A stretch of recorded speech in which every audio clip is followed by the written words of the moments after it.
27%. C'est le pourcentage de femmes que j'ai réussi à conquérir dans ma vie. C'est faux. C'est plutôt le pourcentage de salariés français qui se disent épanouis dans leur travail. Soit seulement un Français sur 4. Ça fait pas beaucoup. Mais pourquoi ça? La France se classe parmi les pays aux conditions de travail les moins favorables en Europe, se situant sous la moyenne européenne. Le Danemark nous pète le fiac littéralement. Mais comment c'est possible? On serait pourtant le premier pays européen à avoir instauré une durée légale du travail de seulement 35 heures par semaine, permettant aux salariés français à temps plein de travailler beaucoup moins que nos voisins d'Europe de l'Est, qui eux avoisinent plutôt les 40 heures par semaine. Les Français sont fainéants, bon qu'à prendre des vacances. La France, un pays de grévistes. En plus de ne travailler que 35 heures par semaine, la France est connue pour être l'un des pays où il y a le plus de grèves. Non, sans blague. Entre les grèves des transports ou celles des profs, ça m'étonne pas. Mais alors, vu tous ces avantages donnés aux salariés français, la France devrait être un pays attractif qui donnerait envie à sa population de travailler, non? Et bah pourtant, chaque année en France, près de 10 000 personnes décident de mettre fin à leur jour. 37% des Français se sentent concernés par le phénomène de quiet quitting, donc le fait de ne faire que le strict minimum au travail. Et pour finir, on peut retenir que 70% des Français se déclarent pessimistes quant à l'avenir de la France. Alors, est-ce que ces 70% de Français qui ne croient plus en l'avenir de leur pays sont juste des râleurs comme on a souvent l'habitude d'entendre, ou soulèvent-ils de vrais problèmes dont personne n'a envie de parler? C'est ce que nous allons tenter de comprendre sur ce qui pousse réellement les gens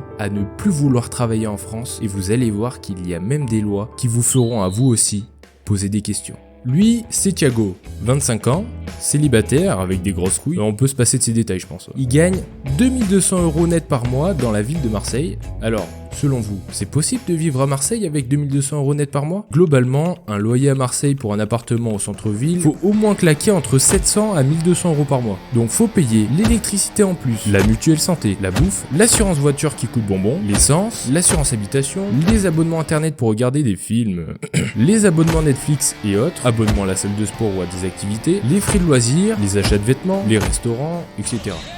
Pour un salaire de 2200 € net à Marseille, on arrive à un total de 1905 € par mois de dépenses. Bien sûr, sans compter les dépenses imprévues de frais de santé ou des frais à prévoir pour la révision et ou la réparation de la vieille voiture. Tu pensais à quoi? En bref, les Français sont pauvres et s'appauvrissent d'année en année, voyant le coût de la vie leur trouer le fiac. À force, je commence vraiment à avoir mal au cul. Et ça, ce serait dû à un seul chiffre. 3228 milliards d'euros. C'est pas le chiffre sur mon compte en banque malheureusement, c'est le chiffre de la dette publique en France, classant notre pays à la 3e place des pays les plus endettés d'Europe. Hein? Mais c'est quoi le rapport entre la dette du pays et le fait que les Français soient pauvres? Quand tu dois de l'argent à ton oncle José, tu dois bien lui rembourser de l'argent qu'il t'a donné, on est d'accord? Bah ici, c'est le même système. Mais dans ce cas-là, Luxioka, qui va rembourser la dette de notre pays? Dans cet exemple, en plus de rembourser José, il va te réclamer ensuite encore plus d'argent parce qu'il gère mal le reste de son budget. Et oui, tu croyais quoi? On n'est pas élu pays qui taxe le plus dans le monde pour rien, nous. Ouais, mais Luxioka, on est taxé comme des gros porcs, ça c'est vrai. Mais les salaires augmentent eux aussi, et ça compense largement la hausse du coût de la vie.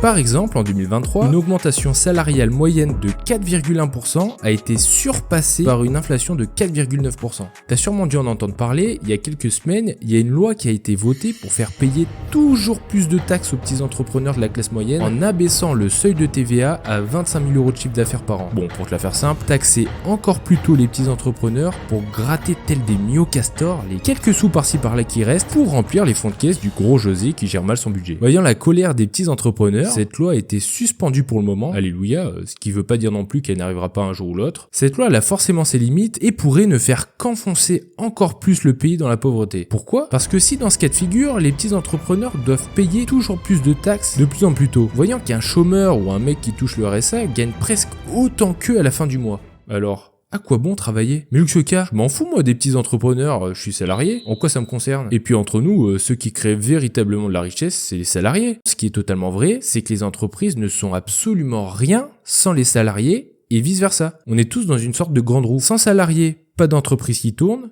et sans entreprise, tout le monde est au chômage. Ici, dans cet exemple, si le gros José décide de me taxer plus, alors moi je vais devoir prendre des mesures pour que ces taxes me mettent pas dans le rouge. C'est-à-dire soit licencier mes salariés et faire bosser plus ceux qui restent pour le même salaire et dans de mauvaises conditions, soit je décide carrément d'aller faire du business avec d'autres personnes qui me taxeront moins, c'est-à-dire carrément de me délocaliser à l'étranger. Ce qui pourrait aussi pousser les gens à ne pas vouloir travailler en France, c'est tout simplement la division du pays et le désintérêt du patrimoine français et du Made in France. On est quand même dans un pays avec un énorme énorme rayonnement international, mais qui est incapable pour le moment de privilégier le Made in France dans son propre pays. C'est comme si je disais à mes clients, les gars, je vends les meilleurs slips du marché, c'est les meilleurs produits qui existent, mais allez voir les concurrents américains, c'est vraiment top ce qu'ils font. Regardez rien qu'aujourd'hui la situation des agriculteurs français. En 2019, 74% des usagers se déclaraient satisfaits des services publics. Ce chiffre, tiens-toi bien, a chuté, passant de 74% à seulement 49% d'usagers satisfaits des services publics en 2022. Ça pique. Allez, petite devinette du jour. Devinez combien de budget France Traquenard dispose en 2024 grâce à nos cotisations.